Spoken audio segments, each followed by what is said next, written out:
Hello guys, welcome to GJ Verse. This is me GJ. ഇന്ന് ഞങ്ങളുടെ front ശോഭികയുടെ ചേച്ചിയുടെ കല്യാണത്തിനായിട്ട് കോയമ്പത്തൂരേക്ക് പോവാണ്. കുറച്ച് നാളിന് മുമ്പ് ഞാൻ കൊച്ചി ടു കോയമ്പത്തൂർ ഒരു യാത്ര നടത്തിയിരുന്നു. ഇത്തവണ പിന്നെയും കോയമ്പത്തൂരേക്ക് പോവാണ്. സോ കുറച്ച് സ്ഥലങ്ങളും കൂടെ കവർ ചെയ്യാൻ പ്ലാൻ ഉണ്ട്.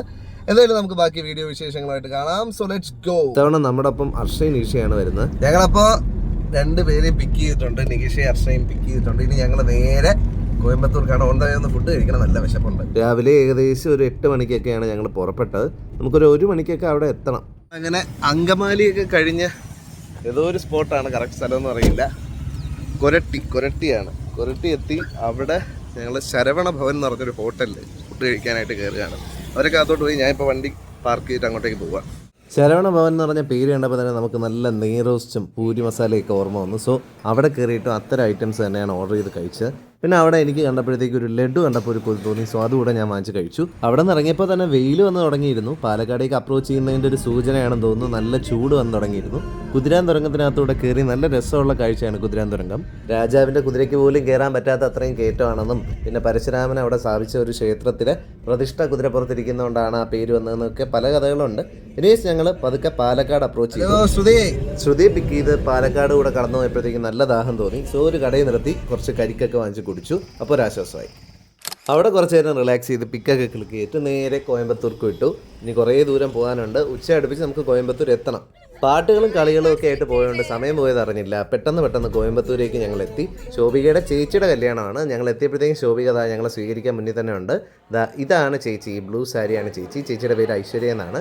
ഞങ്ങൾ കണ്ട് ഗിഫ്റ്റൊക്കെ കൊടുത്ത് ചേച്ചി ഒരുപാട് ഹാപ്പിയായി.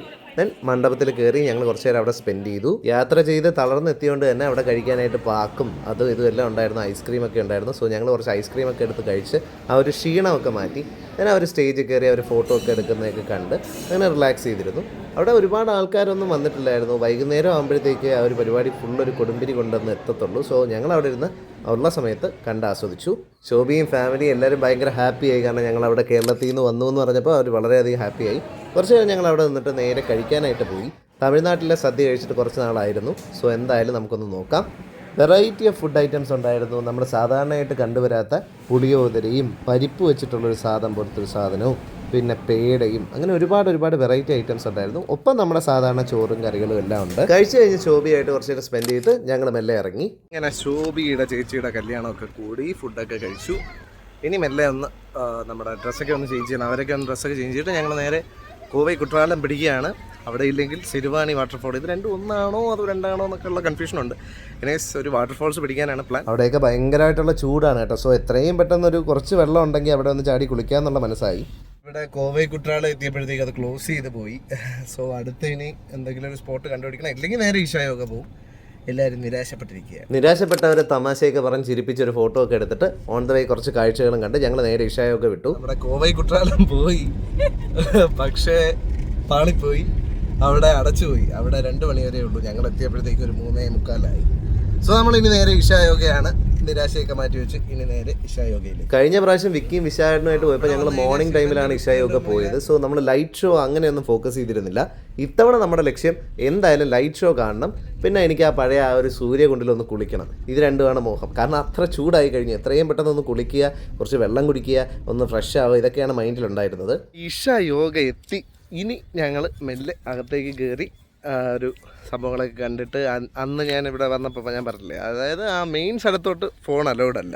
അപ്പോൾ ഇവിടെ ഉള്ള വീഡിയോസും കാര്യങ്ങളൊക്കെ എടുക്കാൻ പറ്റുള്ളൂ. ഞങ്ങളുടെ ലൈറ്റ് ഷോ ഉണ്ട് കുറച്ച് നേരം കഴിയുമ്പോഴത്തേക്ക്. അത് കാണാൻ വരുമ്പോഴത്തേക്കുള്ള വീഡിയോസ് കാണിച്ചു തരാം. സോ ഇപ്പം ഞങ്ങൾ ഷയോഗയ്ക്ക് അകത്ത് പോവുകയാണ്. ശരിക്കും എല്ലാവരും ഒരിക്കലെങ്കിലും പോകേണ്ട ഒരു സ്ഥലമാണ് കേട്ടോ. കാരണം ഒന്ന് ഈ വെളിയിലുള്ള ഈ ഒരു ഗൈഗാൻഡോർ ഫിഗർ കാണുക, അതിൻ്റെ അടുത്ത് നിന്ന് ഫോട്ടോ എടുക്കുക, അവിടുത്തെ ഒരു ഭംഗി ആസ്വദിക്കുക.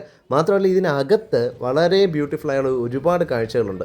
ഫോൺ അലോ ചെയ്തിരുന്നെങ്കിൽ എനിക്കത് ഒപ്പിയെടുത്ത് നിങ്ങൾക്കെല്ലാം കാണിച്ചു തരാമായിരുന്നു. ശരിക്കും മനോഹരമായ ഒരുപാട് കാഴ്ചകളുണ്ട്. സോ നിങ്ങളൊക്കെ പറ്റുമെങ്കിൽ ഒന്ന് വിസിറ്റ് ചെയ്ത് നോക്കുക. കാരണം അത്ര രസകരമാണ്.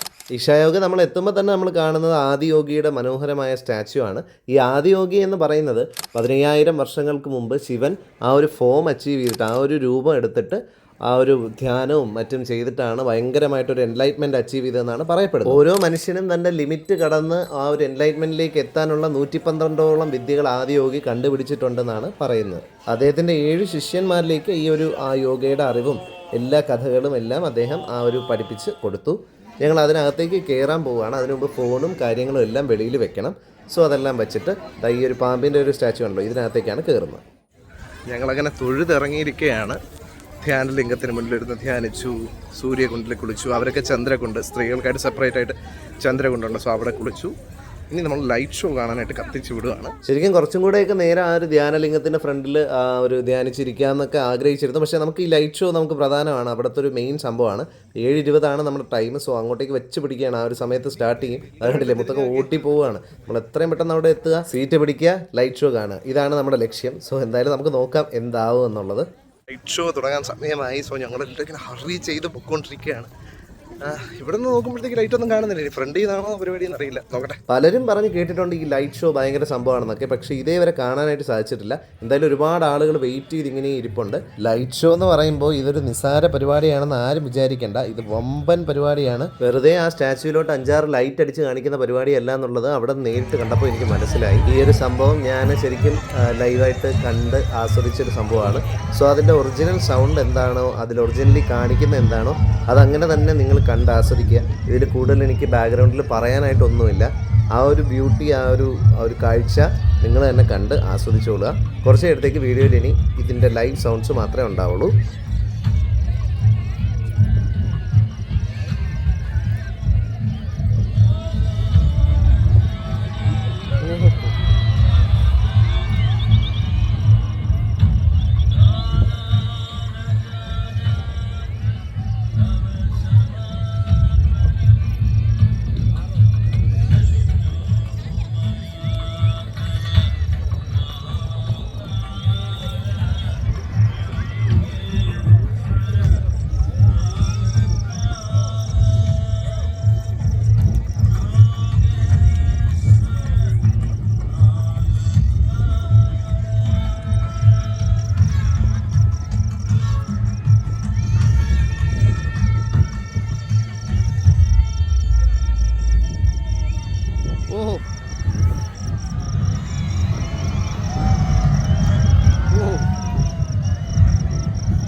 Years ago, being up here in the upper regions of Himalayas, no one knew who he was, where he came from. The origins of this spectacular being were unknown. Some movement, he danced.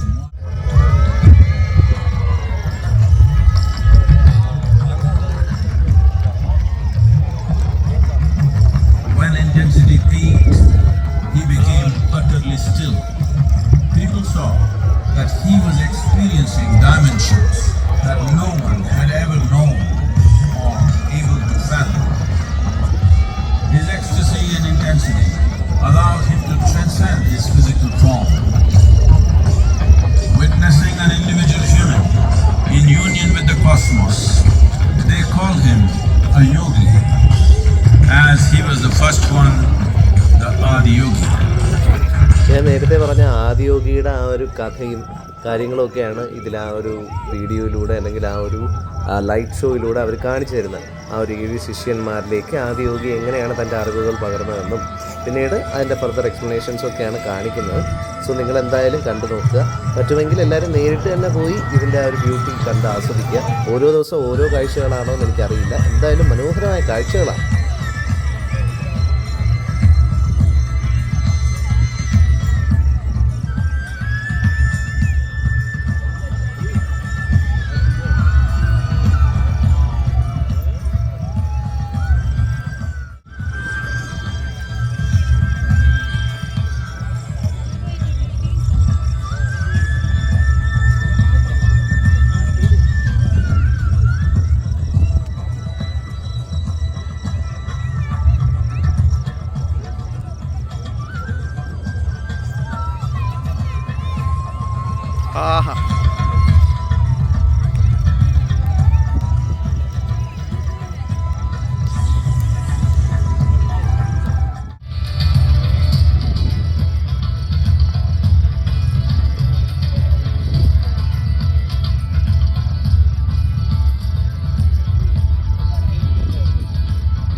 expounded 112 methods of attainment.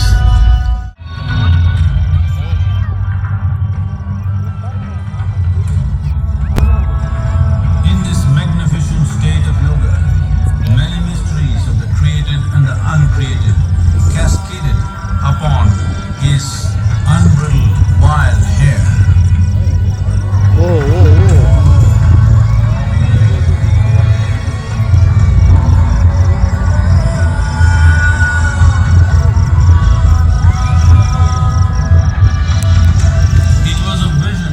ആദ്യം ആ കഥകളൊക്കെ പറഞ്ഞതിന് ശേഷം പിന്നീട് ഒരു music play ചെയ്തിട്ട് അദ്ദേഹത്തിൻ്റെ ആ ഒരു എൻലൈറ്റഡ് വന്നതിന് ശേഷം ആ ഒരു എൻലൈറ്റ്മെൻറ്റ് വന്നതിന് ശേഷമുള്ള ഒരു ഡാൻസിൻ്റെ ഒരു മ്യൂസിക്കാണ് പ്ലേ ചെയ്തിരുന്നത്.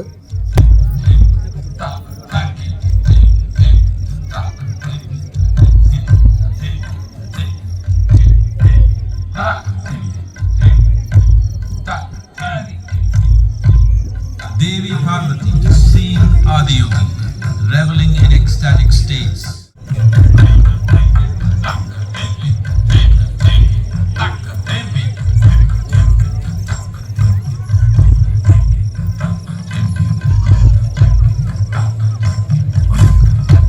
Where one half of him is woman.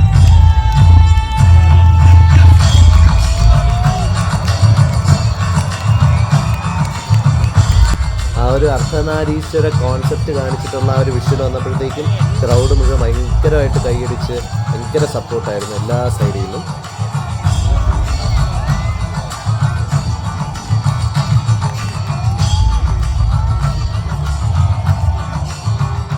Into intoxicated raptures.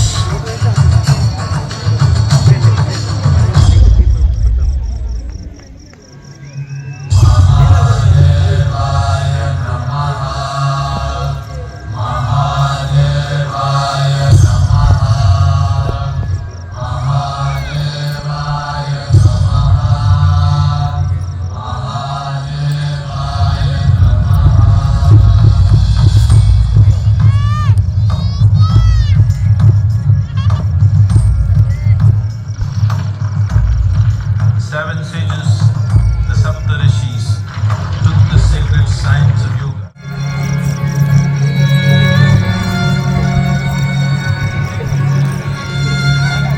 Almost കഴിയാറായിരുന്നു എൻ്റെ ഒരു അവസാനമായിട്ട് ഒരിക്കൽ കൂടെ ആ ഒരു അർദ്ധനാരി കോൺസെപ്റ്റ് കാണിച്ചിട്ട് ഒരു മെല്ലെ ആ ലൈറ്റ് ഷോ അവസാനിപ്പിച്ചു. ലൈറ്റ് ഷോ ഒക്കെ കഴിഞ്ഞ് ഞങ്ങളതാ തിരിച്ച് വണ്ടിയിലോട്ട് ഓടിക്കൊണ്ടിരിക്കുക. ഭയങ്കര തിരക്കാണ്.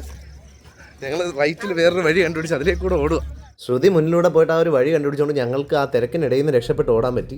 ഇല്ലായിരുന്നെങ്കിൽ ഭയങ്കര ട്രാഫിക് ആയനെ ആ ഒരു സമയത്ത് ഇറങ്ങാനായിട്ട്. എന്തായാലും ഞങ്ങൾ അവിടെ നിന്ന് ഇറങ്ങി നേരെ അടുത്ത് നമുക്ക് കഴിക്കാനായിട്ട് എവിടെയെങ്കിലും ഒന്ന് പോകണം. സോ ഞങ്ങളൊരു സ്പോട്ട് എത്തി.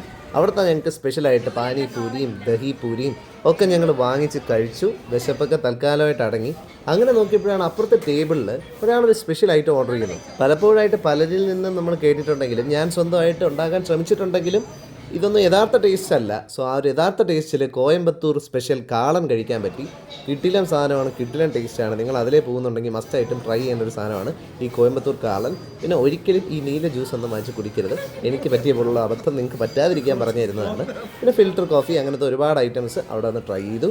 അതിനുശേഷം ഞങ്ങൾ അവിടെ നിന്ന് ഇറങ്ങി. ഇനി നമുക്ക് രാത്രി ശ്രുതിയുടെ വീട്ടിലേക്ക് പോകണം. അവിടെയാണ് നമ്മൾ സ്റ്റേ പ്ലാൻ ചെയ്തിരിക്കുന്നത്. അങ്ങനെ ഞങ്ങൾ പാലക്കാട് എത്തി. ഇനി ഡിന്നർ കഴിക്കാനായിട്ട് പോവുകയാണ്. സോ ഇവിടെ ഒരു നായരുടെ കട എന്ന് പറഞ്ഞ കടയുണ്ട്. സോ അങ്ങോട്ടേക്ക് പോവാം. ആസിഫ് അലി ഒരിക്കൽ ഒരു ഇൻ്റർവ്യൂവിൽ പറഞ്ഞ് വൈറലാക്കിയ ഒരു കടയാണിത്. ഇഡ്ഡലിയും മട്ടൻ കറിയും ഭയങ്കര ഫേമസ് ആണെന്നൊക്കെ പറഞ്ഞിട്ട്. സോ ഞങ്ങൾ രാത്രി പോയി ഇഡ്ഡലി, ചിക്കൻ കറി, ചിക്കൻ പെരട്ടൊക്കെയാണ് മേടിച്ച. മട്ടൻ തീർന്നു പോയതുകൊണ്ട് എനിക്ക് ശരിക്കും ഒരു ആവറേജ് ടേസ്റ്റാണ് ഫീൽ ചെയ്തത്. ഭയങ്കര ടേസ്റ്റ് ആയിട്ടൊന്നും തോന്നിയില്ല. ഒരു പക്ഷേ മട്ടൻ കിട്ടിയിരുന്നെങ്കിൽ കിടിലം ആയേനെ. എന്തായാലും നമുക്ക് പോവാം. ഇങ്ങനെ ഞങ്ങൾ ശ്രുതിയുടെ വീടെത്തി ഫ്രഷൊക്കെ ആയി. ഇനി ഒന്ന് സുഖമായിട്ട് ഉറങ്ങണം. ശ്രുതിയാണ് നമുക്ക് അക്കോമഡേഷനൊക്കെ സെറ്റാക്കി തന്നെ. സോ ഇന്ന് സുഖമായിട്ട് ഉറങ്ങിയിട്ട് നാളെ രാവിലെ എഴുന്നേറ്റ് കവ എന്ന് പറഞ്ഞൊരു സ്പോട്ടുണ്ട്, അങ്ങോട്ടേക്ക് വിടാനാണ് പ്ലാൻ. നമുക്ക് നോക്കാം. അപ്പോൾ തൽക്കാലത്തേക്ക് good night. Good morning guys. അങ്ങനെ ഞങ്ങളൊരു സുഖമായ ഉറക്കത്തിന് ശേഷം രാവിലെ ശ്രുതിയുടെ വീടിൻ്റെ ഏരിയയിലാണ്. ഇനിയിപ്പോൾ നേരെ കവയിലേക്ക് പോവുകയാണ്. അവിടെ നിന്ന് ബ്രേക്ക്ഫാസ്റ്റ് കഴിക്കുന്നു, തിരിച്ചു പോകുന്നു. നല്ല ഒരു അഗ്രഹാരമൊക്കെ പോലത്തെ വൈബ് സ്ഥലമാണ്. അവിടെ അമ്പലങ്ങളൊക്കെ ഉണ്ട്. സോ നമുക്ക് ബാക്കിയുള്ളവരൊക്കെ റെഡിയായി പുറത്തൊക്കെ പോയിട്ട് കാണാം. ശരിക്കും പറഞ്ഞാൽ പല സിനിമകളിലും കണ്ടു പറഞ്ഞ ആ ഒരു അഗ്രഹാരത്തിലെ ജീവിത രീതികളും മറ്റുമൊക്കെയാണ് നമ്മുടെ അതൊരു അഗ്രഹാരം പോലത്തെ ഒരു വഴിയിലാണ് ശ്രുതിയുടെ വീട് ഇരിക്കുന്നത്. സോ അതൊക്കെ കണ്ട് അവിടെ കുറച്ച് നേരം സ്പെൻഡ് ചെയ്ത് അവരുടെ ഫാമിലിയായിട്ടൊക്കെ സ്പെൻഡ് ചെയ്തിട്ട് ഞങ്ങൾ അവിടെ നിന്ന് മെല്ലെ ഇറങ്ങാനായിട്ട് തുടങ്ങി. സാധനങ്ങളൊക്കെ എടുത്ത് നമുക്കിനി എന്തായാലും ആ ഒരു കവ പോയിട്ട് വന്നിട്ട് ബ്രേക്ക്ഫാസ്റ്റ് കഴിച്ചിട്ട് ചലിക്കുകയാണ്. ഓൺ ദ വേ നമ്മൾ ശ്രുതിയുടെ പട്ടിയെ കണ്ടു. ഇതാണ് ജേഡിയാണ്. നല്ല രസമുള്ളൊരു പട്ടിക്കുട്ടിയാണ്. ആളെല്ലാവരുമായിട്ട് നല്ല ഫ്രണ്ട്ലി ആയിട്ടുള്ളൊരു ഡോഗാണ്. അവർക്ക് അവരുടെ ഒരു ഫാമിലി മെമ്പറിനെ പോലെ നോക്കുന്നൊരു ഡോഗാണ്. എന്തായാലും അതൊക്കെ കണ്ടിട്ട് ഞങ്ങൾ മെല്ലെ അവിടെ നിന്ന് കവയിലേക്ക് വെച്ച് പിടിച്ചു. പേര് കേൾക്കുമ്പോൾ അയ്യേ ഇത് എന്തോന്ന് പേര് എന്ന് തോന്നുമെങ്കിലും പാലക്കാടുള്ള വൺ ഓഫ് ദ ബെസ്റ്റ് സ്പോട്ടെന്ന് ഞാൻ അക്ഷരം തെറ്റാതെ വിളിക്കും കവ. കാരണം എന്താണെന്ന് വെച്ചാൽ അത് നിങ്ങൾക്ക് കാണിച്ചു തരാം. പറയുന്നതിനെക്കാട്ടിലും കൂടുതൽ കാണുമ്പോഴാണല്ലോ ആ ഭംഗി. ഓൺ ദ വേ നമുക്ക് ഈ മലമ്പുഴ ആ ഒരു ഏരിയയൊക്കെ കാണാം. ഇതാണ് കവയുടെ ആദ്യത്തെ സ്പോട്ട്. ഒരു ബ്രിഡ്ജിൽ നിന്ന് കാണാൻ പറ്റുന്നൊരു സ്പോട്ടാണ്. നിങ്ങൾക്ക് എത്രത്തോളം അതിനൊരു വിഷ്വൽ ബ്യൂട്ടി ഈ ഒരു വീഡിയോയിൽ മനസ്സിലാകുമെന്ന് എനിക്കറിയില്ല. പക്ഷേ അവിടെ നിന്ന് നേരിട്ട് കാണാൻ, എസ്പെഷ്യലി രാവിലെ ഒരു 7 മണി സമയത്തൊക്കെ പോയി കഴിഞ്ഞാൽ വലിയ വെയിലും ഒന്നും ഉണ്ടാവില്ല. ആ ഒരു കാഴ്ചകളൊക്കെ ഭംഗിയായിട്ട് കാണുകയും ചെയ്യാം. ആ ഒരു സമയത്ത് പോയതുകൊണ്ട് തന്നെ വലിയ തിരക്കൊന്നും ഉണ്ടായിരുന്നില്ല. സോ എന്തായാലും ഇതാണ് ആദ്യത്തെ സ്പോട്ട്. ഓൺ ദ വേ ഒരു ബ്രിഡ്ജുണ്ട്. അവിടെ നിന്ന് നമുക്ക് ഫോട്ടോ ഒക്കെ എടുക്കാം. വലിയ വീതിയൊന്നുമില്ല. എതിരെ വണ്ടി വന്നാൽ നമുക്ക് അവിടെ നിർത്തേണ്ടി വരും. അങ്ങനത്തെ ഒരു ബ്രിഡ്ജാണ്. സാധാരണ നല്ല മഴക്കാലമൊക്കെ ആണെങ്കിൽ വെള്ളം ഒരുപാട് കയറി നിൽക്കുന്ന ഒരു സമയം ഉണ്ടാവും എന്നാണ് പറഞ്ഞത് ശ്രുതി. ഞങ്ങൾ എന്തായാലും പോയപ്പോൾ വലിയ വെള്ളവും കാര്യങ്ങളും ഒന്നും ഉണ്ടായിരുന്നില്ല. കഴിഞ്ഞ ദിവസം നമ്മൾ ആ ഒരു സിരുവാണി വാട്ടർഫോൾസിൽ പോയി അവിടെ പോയി കുളിക്കണം, കോവൈ കുട്ടനാലത്ത് കുളിക്കണം എന്നൊക്കെ മോഹം ഉണ്ടായിരുന്നെങ്കിലും ഇതുവരെ അങ്ങനെ ഒരു സംഭവത്തിന് സാധിച്ചില്ല. ഇവിടെയെങ്കിലും പറ്റുമോ നമുക്ക് നോക്കാം. എന്തായാലും അതോ ഒരു മയിലിരിക്കണുണ്ട്. ആ മയിൽ നല്ല രസമുണ്ടല്ലേ. എന്തായാലും ആ ഒരു അതിരാവിലെ സമയത്ത് കുറച്ച് നേരം ആ പാലത്തിൽ സ്പെൻഡ് ചെയ്തു. കുറച്ച് നേരം ഫോട്ടോസൊക്കെ എടുത്തു. എന്നിട്ട് ഞങ്ങൾ അവിടെ നിന്ന് മെല്ലെ പുറപ്പെട്ടു. ഇനി നമ്മൾ അടുത്ത സ്പോട്ടിലേക്ക് പോവുകയാണ്. കവയുടെ തന്നെ മെയിനായിട്ട് നമുക്ക് വെള്ളത്തിലൊക്കെ ഇറങ്ങാൻ പറ്റുന്ന സ്പോട്ടെന്ന് പറയുന്നു. നമുക്ക് പോയി നോക്കാം. പോകുന്ന വഴിയും കാണാനായിട്ട് ഭംഗിയുള്ള കാഴ്ചകളാണ്. ഓരോ സ്ഥലത്തും നമുക്ക് ഇറങ്ങി നിർത്തി ഫോട്ടോ എടുക്കണം തോന്നും. എന്തായാലും നമുക്ക് പോയി നോക്കാം. വെള്ളം ഇത്തവണ കുറവാണെന്നാണ് ശ്രുതി പറഞ്ഞത്. സോ നമുക്ക് അറിയില്ല കുളിക്കാൻ പറ്റുമോ എന്നൊക്കെ ഉള്ളത്. എന്തായാലും ഞാൻ രാവിലെ വീട്ടിൽ നിന്ന് കുളിച്ചിട്ടാണ് ഇറങ്ങിയത്. സോ ആ ഒരു പേടിയൊന്നുമില്ല. നല്ല രസമായിട്ടുള്ള കാഴ്ചകളും കണ്ട് ഞങ്ങൾ നേരെ കവയുടെ രണ്ടാമത്തെ സ്പോട്ട് എത്തി. ഇവിടെ നിന്ന് കുറച്ച് ഫോട്ടോ എടുത്തിട്ട് നമുക്ക് താഴേക്ക് ഇറങ്ങണം. സോ അവിടെ നിന്ന് ഫോട്ടോ ഒക്കെ എടുത്തു. എന്നിട്ട് അവിടെ നിന്ന് ആദ്യം ആ ഒരു ഫുള്ളൊരു 360 വ്യൂ ഒന്ന് കണ്ട് ആസ്വദിച്ചിട്ട് മെല്ലെ അടുത്ത താഴേക്ക് ഇറങ്ങാനുള്ള പ്ലാനിലാണ്. അതിന് മുമ്പ് കുളിക്കാൻ പറ്റിയ ഡ്രസ്സൊക്കെ കയ്യിലെടുക്കുന്നുണ്ട്. നമുക്കറിയില്ല ഇറങ്ങാൻ പറ്റുമെന്നൊന്നും. മിക്കവാറും നടക്കില്ല. ഞാൻ പിന്നെയും അത് പറയുന്നുണ്ട്. എന്തായാലും സാധനം എടുക്കുന്നുണ്ട് കയ്യിൽ. 7 മണി 7:30 സമയമായിട്ട് തന്നെ ആരുമില്ല, തിരക്കൊന്നുമില്ല. വളരെ സ്വസ്ഥമായിട്ട് ശാന്തമായിട്ട് അവിടെ സ്പെൻഡ് ചെയ്യാം. ദൂരെ താഴെയായിട്ട് പോത്തുകൾ ഇങ്ങനെ പോകുന്ന കാണാം. ശരിക്കും നമ്മൾ മറ്റേ ഒരു റെഡ് ഡെഡ് റിഡംഷനിലൊക്കെ നമ്മൾ ആടിനെ മേയ്ക്കുന്ന ഒരു ഗെയിമൊക്കെ ഉണ്ട്. ആ ഒരു മിഷനൊക്കെ പോലെ ഇതിൽ പോത്തുകളെ മേയിച്ചുകൊണ്ട് ഒരു ചേട്ടൻ ബൈക്കിൽ പോകുന്ന കാണാൻ പറ്റി. ആ ഒരു റെഡ് ഡെഡ് റിഡംഷനിലാണെങ്കിൽ നമ്മൾ ആടിനെ മേയിച്ചുകൊണ്ട് കുതിരപ്പുറത്ത് പോകുന്നൊരു മിഷനുണ്ട്. അതുപോലെ എനിക്ക് പെട്ടെന്ന് കണ്ടപ്പോൾ ഓർമ്മ വന്നു. എനിവേസ് വളരെ ബ്യൂട്ടിഫുൾ ആയിട്ടുള്ള വളരെ രസമായിട്ടുള്ള കാഴ്ചകളാണ് അവിടെ നമുക്ക് ചുറ്റും കാണാനായിട്ട് സാധിക്കുന്നത്. ഈ കവ എന്ന് പറഞ്ഞ സ്പോട്ടിന് പിന്നിൽ വളരെ രസകരമായ ഒരു നാടോടി കഥയുണ്ട്. കേട്ടാൽ നമുക്കിങ്ങനെ അത്ഭുതം തോന്നുന്നൊരു നാടോടി കഥ. പണ്ട് കാലത്ത് ഭൂമിയെ അറ്റാക്ക് ചെയ്യാൻ ഒരു വലിയ ഡ്രാഗൺ വന്നിരുന്നുവെന്നും, ഡ്രാഗൺ എന്ന് പറഞ്ഞാൽ വ്യാളയാണ് കേട്ടോ, ഒരു വലിയൊരു ഡ്രാഗൺ വന്നിരുന്നുവെന്നും, ആ ഒരു ഡ്രാഗൺ ഭൂമിയെ അറ്റാക്ക് ചെയ്തുകൊണ്ടിരുന്നപ്പോൾ ഇവിടുത്തെ രാജാക്കന്മാരെല്ലാവരും കൂടെ ഒത്തുചേർന്ന് അതിനെ ഡിസ്ട്രോയ് ചെയ്യാൻ അല്ലെങ്കിൽ അതിനെ തോൽപ്പിക്കാനായിട്ട് ശ്രമിച്ചുവെന്നും, ആ ഒരു യുദ്ധത്തിൽ അവർക്ക് ജയിക്കാൻ സാധിച്ചില്ലെങ്കിലും ആ ഡ്രാഗൻ്റെ വാല് വെട്ടാൻ സാധിച്ചു. ആ വീണ വാലാണ് പിന്നീട് കാലക്രമേണ ആ ഒരു മഴയും എല്ലാം കൊണ്ട് ഒരു മലയായി, ആ ഒരു മലനിരകളായി മാറിയത് എന്നാണ് ഈ ഒരു കവയുടെ പിന്നിലുള്ള കഥ.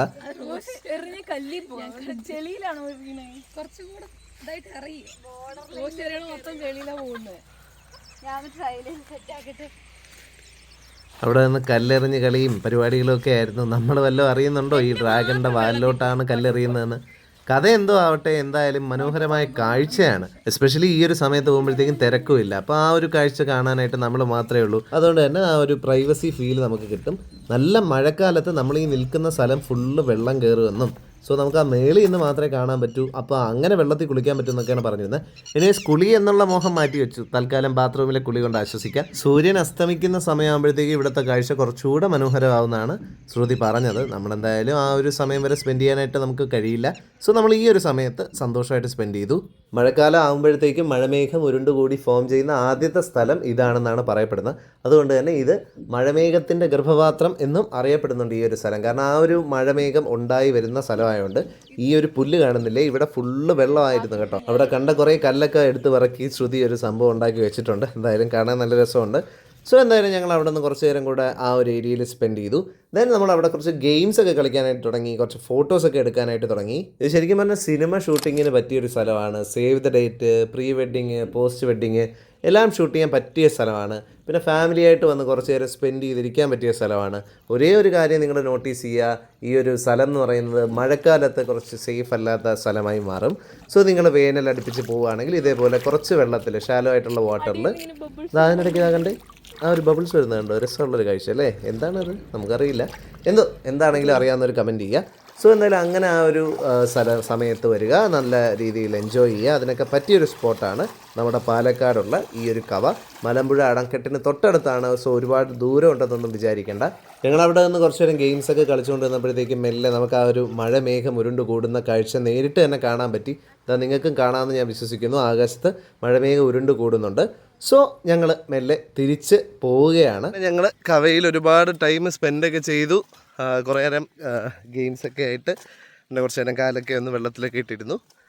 നല്ലൊരു സ്ഥലമാണ് കേട്ടോ, ഭയങ്കര ഭംഗിയുള്ളൊരു സ്ഥലമാണ്. ഒരുപാട് മിസ് ചെയ്യും ഈ സ്ഥലം. എനിക്കും മുത്തിനും ഞങ്ങളുടെ ഫ്രണ്ട്സിനും എല്ലാവർക്കും ഭയങ്കരമായിട്ട് ഇഷ്ടപ്പെട്ടു. ഇപ്പം മഴ തുടങ്ങി ഇവിടെ, അപ്പോൾ ഒരുപാട് നിന്ന് കഴിഞ്ഞാൽ ഫോൺ ഉൾപ്പെടെയുള്ള സ്ഥാവര ജംഗമങ്ങളെല്ലാം നനയും. അതുകൊണ്ടാണ് ഞങ്ങൾ പെട്ടെന്ന് ചലിക്കുന്നത്. അങ്ങനെ മനസ്സിന് കുളിര് പകരുന്ന ഒരു മോർണിംഗ് ആയിരുന്നു ഈ ഒരു കവയിൽ സ്പെൻഡ് ചെയ്തത്. നമുക്കിനി വയറ് നിറയെ ഫുഡ് തട്ടണം. സോ നമ്മൾ തിരിച്ചു പോവുകയാണ്. ഓൺ ദ വേ നമ്മൾ നേരത്തെ നിർത്തിയ പാലമൊക്കെ നമ്മൾ കാണിച്ചു തരാം. ഇതാണ് ആ പാലം. പോകുമ്പോൾ അങ്ങറ്റത്തൊരു സേവ് ദ റേറ്റ് നടക്കുന്നുണ്ട്, ഒരു ഫോട്ടോഷൂട്ട്. സേവ് ദ റേറ്റോ എന്തോ ആണ്. ഇതാ മലമ്പുഴ അണക്കെട്ട്, അതിൻ്റെ എൻട്രിയാണ്. തിരിച്ച് ഞങ്ങൾ സോഷ്യൽ കിച്ചണിൽ നിന്ന് നമുക്ക് ബ്രേക്ക്ഫാസ്റ്റ് കഴിക്കണം. സോ ഞങ്ങൾ എന്തായാലും അങ്ങോട്ടേക്ക് വെച്ച് പിടിച്ചു. എത്തുന്നുണ്ട് കഴിക്കാനായിട്ട്. സോഷ്യൽ കിച്ചണിൽ എത്തിയിരിക്കുകയാണ്. ബാക്കി കാണുന്നതാണ് കട. നമുക്ക് കയറി നോക്കാം. ഒരുപാട് variety vegetarian items, breakfast items ഉള്ളൊരു സ്പോട്ടാണിത്. പക്ഷേ ഒരുപാട് പ്രൈസി ഒന്നുമല്ല, സെൽഫ് സർവീസാണ്. സോ നമ്മൾ ഓർഡർ ചെയ്തിട്ട് നമ്മൾ അവിടെ പോയിരിക്കുമ്പോഴത്തേക്ക് നമ്മുടെ പേര് വിളിക്കും, പോയി മേടിക്കുക. കഴിക്കാൻ ഓർഡർ ചെയ്തത് ആദ്യം ഉടുപ്പി ബണ്ണും സാമ്പാർ വടയുമാണ്. സാമ്പാർ വട കുറച്ച് ശർക്കരയൊക്കെ ഇട്ടൊരു പ്രത്യേകതരം സാമ്പാറാണ്. എനിക്ക് വലുതായിട്ട് ഇഷ്ടപ്പെട്ടില്ല, മുത്തിന് ഇഷ്ടപ്പെട്ടു. ഉടുപ്പി ബണ്ണ് ഞാൻ ഇതിനു മുമ്പ് വിക്കിയായിട്ട് ബാംഗ്ലൂർ പോയപ്പോൾ ബാംഗ്ലൂർ ബണ്ണ് കഴിച്ചിട്ടുണ്ട്. സെയിം ടേസ്റ്റാണ്, നല്ല ടേസ്റ്റായിരുന്നു. അടുത്തായിട്ട് കുളമുണ്ട്, കുളത്തിൽ മനോഹരമായ കാഴ്ചകളൊക്കെ ഉണ്ട്. സോ ഞങ്ങൾ എന്തായാലും ദോശയും കാര്യങ്ങളൊക്കെ കഴിച്ചു. പൊടി ദോശ, മറ്റേ ദോശ, മറിച്ച ദോശ. ഈ കാണുന്നത് ചാർമിനാർ ദോശയാണ്, അകത്ത് ഉപ്പുമാവ് വെച്ച ദോശ. കഴിച്ചു കഴിഞ്ഞിട്ട് ഞങ്ങൾ ശ്രുതിയെ വീട്ടിൽ ഡ്രോപ്പ് ചെയ്തു. ഞങ്ങളങ്ങനെ ശ്രുതിയെ ഡ്രോപ്പ് ചെയ്തു. ഇനി മെല്ലെ തിരിച്ച് നമ്മുടെ കാക്കനാടേക്ക് വെച്ച് പിടിക്കുകയാണ്. അടിപൊളി ഒരു ട്രിപ്പായിരുന്നു കേട്ടോ, ഭയങ്കര രസമായിരുന്നു. കഥയൊക്കെ പോയി കഴിഞ്ഞപ്പോൾ കുറച്ച് ടയേർഡായി. ഫുഡൊക്കെ കഴിച്ചപ്പോൾ കുറച്ച് എനർജി തിരിച്ച് കിട്ടി. ഇനി ഞങ്ങൾ നേരെ കാക്കനാടേക്ക്. ഞാൻ എപ്പോഴും പറയുന്ന പോലെ യാത്രകൾ എപ്പോഴും നമ്മൾ ചെയ്തുകൊണ്ടേയിരിക്കുക. ഓരോ യാത്രകളും നമുക്ക് ഭാവിയിലേക്ക് സൂക്ഷിച്ചു വയ്ക്കാൻ പറ്റുന്ന ഓരോരോ ഓർമ്മകളാണ്. നമ്മുടെ കുട്ടിക്കാലത്തേക്ക് പോകുന്ന ഓരോരോ കൊച്ചു കൊച്ചു തിരിച്ചുപോക്കുകളാണ്. ഇത്തരത്തിലൊരു കല്യാണത്തിൻ്റെ പേരിലോ അല്ലെങ്കിൽ എന്തെങ്കിലും ഒരു ഫംഗ്ഷൻ്റെ പേരിലോ എങ്കിലും എല്ലാവരുമായിട്ട് ഒന്നിച്ചു കൂടി ഇങ്ങനെ ഓരോ യാത്ര പോകാനായിട്ട് ഞാൻ ഒരുപാട് എപ്പോഴും ആഗ്രഹിക്കുന്ന ഒരു വ്യക്തിയാണ്. യാത്രയുടെ ഒടുവിൽ ഞങ്ങൾ ക്ഷീണം അകറ്റാനായിട്ട് നമ്മുടെ കാക്കനാട് എത്തുന്ന വഴിയിൽ, അതായത് കളമശ്ശേരി കാക്കനാട് റൂട്ടിൽ ദാഹമുക്തി എന്ന് പറഞ്ഞ സ്പോട്ടുണ്ട്. സോ അവിടെ നിന്ന് നമ്മുടെ ദാഹമുക്തി ട്രൈ നോക്കി. 50 രൂപയാണ് ഇതിൻ്റെ വില. വളരെ ടേസ്റ്റിയാണ്, വളരെ ആ ഒരു എനർജി തിരിച്ചു തരുന്ന ഒരു സംഭവമാണ്. അങ്ങനെ ഞങ്ങൾ എനർജിയൊക്കെ റിക്കവർ ചെയ്ത് കാക്കനാടേക്ക് തിരിച്ചു പോയി. ഇനിയും ഒരുപാട് യാത്രകൾ ചെയ്യാനുണ്ട്.